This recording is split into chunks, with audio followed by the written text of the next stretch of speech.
Hi, I'm Madison Sinclair, and I'm a Civic Scholar for 2020. The moment that stands out to me most in my community engaged work over the last 3 years is working for Campus Kitchen, and we would go to Potter's House in the Boston Thurman neighborhood. It's basically a house where they feed the entire community. Anyone's welcome to come. And it was so cool how every time we went, all the kids mostly, and even like community members, random people walking by would all help us unload the giant truck of a ton of food. And we'd get it done in like 5 minutes, and we'd spend probably 45 minutes just talking to them. So that was always fun for me because you got to see the real benefits of giving um, to those who need it. Like they're helping with you. You're not just blindly giving, and that was really amazing. I'm most proud of my stepping out of my comfort zone to do service. Last summer, I completed a Richter Scholarship in India where I served as a volunteer for a bunch of different NGOs and tried to basically suss out developmental ethics based off of an economist philosopher approach. And that was really cool because I was in really difficult situations, and that was for me. And these kids are facing it every day.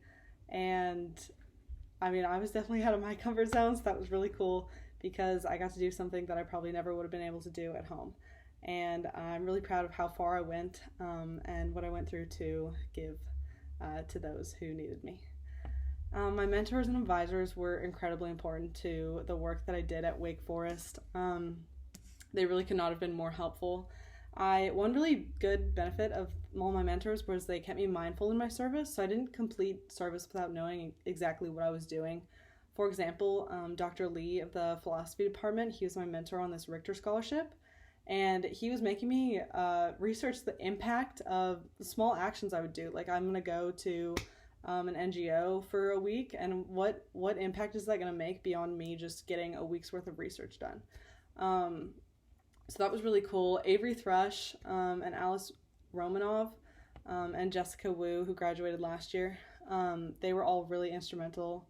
Also, Grace Russell to my campus kitchen experience. I learned so much about food justice as a whole, which is a lot more important than doing one small act, is learning about the implications of your work in the future. I worked mostly with Campus Kitchen, but I also am in the co-ed service fraternity Alpha Phi Omega, so I had the opportunity to try a lot of different things. But in Campus Kitchen, a lot that we did shaped my view on service as a whole.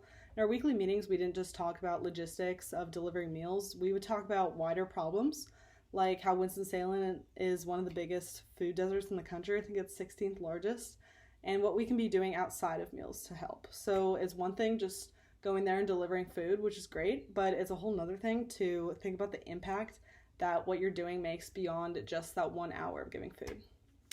My time at Wake Forest would have been incredibly different without my community engaged work. I don't think it would have been nearly as meaningful. The Pro Humanitate motto of Wake really drew me in, and I think there's definitely the opportunity to make an impact in Winston-Salem and beyond through Wake Forest. They have so many opportunities for service as long as you go out there and get them.